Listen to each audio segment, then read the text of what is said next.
So what we're going to be looking at in this video is we're going to try to figure out if we can tell if events are independent or not based off conditional probabilities. So the top of this title here of this page says conditional probability and independent events. So I just abbreviated conditional probability. So that's the top of it in purple. So here's what has to happen in order for two events to be independent given conditional probabilities. So in orange, if two events are independent of each other, okay, which means they don't really affect each other, so then the probability of B given A occurred equals the probability of B because they don't depend on each other. So again, let's look at the second row. Then the probability of B giving A occurred doesn't really matter. It's just the probability of B, okay? And just to complete it out, the probability of A given B occurred is just the probability of A. Because if the two events are independent, it doesn't matter if one occurred already. The probability would still be the same. That's the main takeaway here. And all we have to do is show that is true. So let's look at this example here with another table. On the top of the table, across the top is CVT, so that's car, van, truck, and total. Okay, that's the column titles. On the rows, we have red, white, blue, and total on the bottom. Okay, so if I'm looking at this row right here, okay, say I'm looking at this row here, that would say that it would be a white van, okay? Because my column is van, my row is white, so they'll have 0 white vans in this case, okay? So we're going to define two events. We're going to have an event B and an event V. Let B mean the vehicle is black, okay? The event is the vehicle is black, okay? So that would be this row here, black vehicle, okay? V means the vehicle is a van, okay?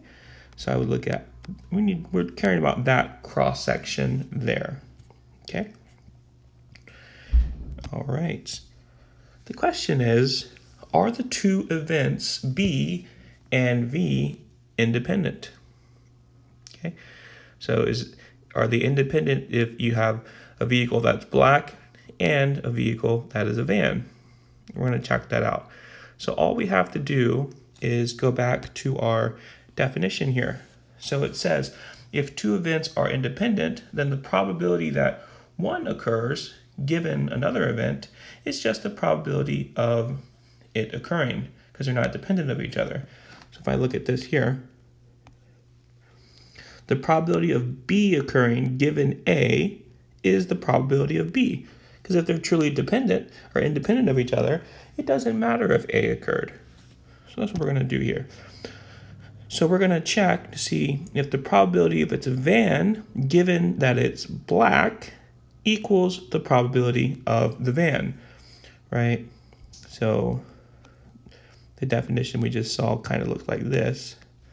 A given B, this is the probability of A. So these are identical, just different variables. So this is this first V, I guess, be my A value of that definition that we just saw. All right, so I'm just going to erase that now. Okay, so let's check that out. So those have to equal each other. So let's just check and see what the probability of V given B is. So let's just check that out. They have to be the same. V given B. All right, so remember with our conditional formula, we have to write it as this. So remember it's the top of the fraction is the probability of V and B over just the probability of B. So we gotta check that out. Okay, this is the formula that we saw in the last video. So make sure you have this formula in your theorem book. So you can keep track of that. So let's solve that on another slide here. So we're going to put probability of V given B. Okay, so just write it all, just write it again. Equals probability of V and B over the probability of B. All right, so that's going to equal, well, the probability of a van given that it's black, if I go back to the table, a van given that it's black is this here, is going to be 3 right here.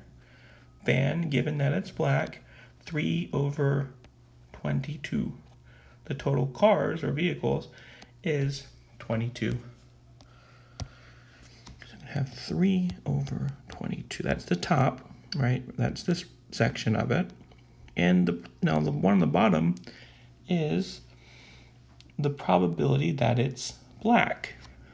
Okay, let's go back to that table. So the black cars here, let's put this in, guess this color here. The total number of black cars is this light purple box. 13, that's my row, 13 black cars. So I do 13 over the total number of cars, which is 22. So 13 over 22. And remember from the last video, we can cancel out those denominators if we have a fraction over a fraction and denominators are the same.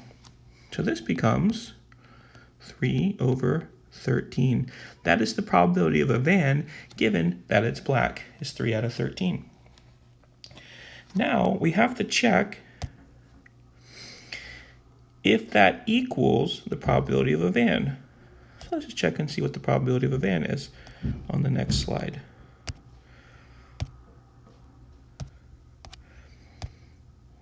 Okay, so probability of a van.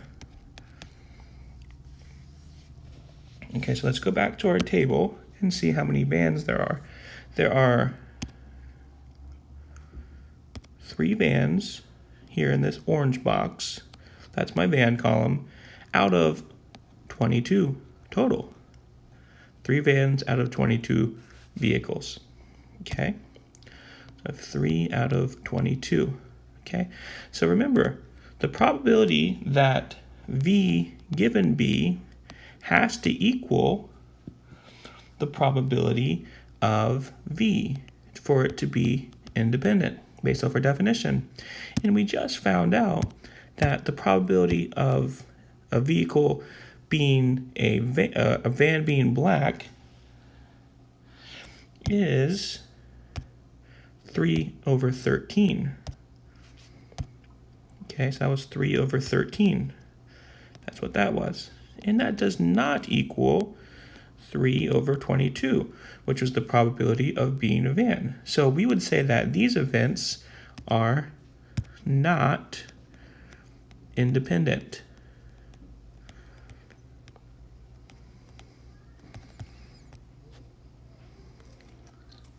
Okay, so that's how we check that.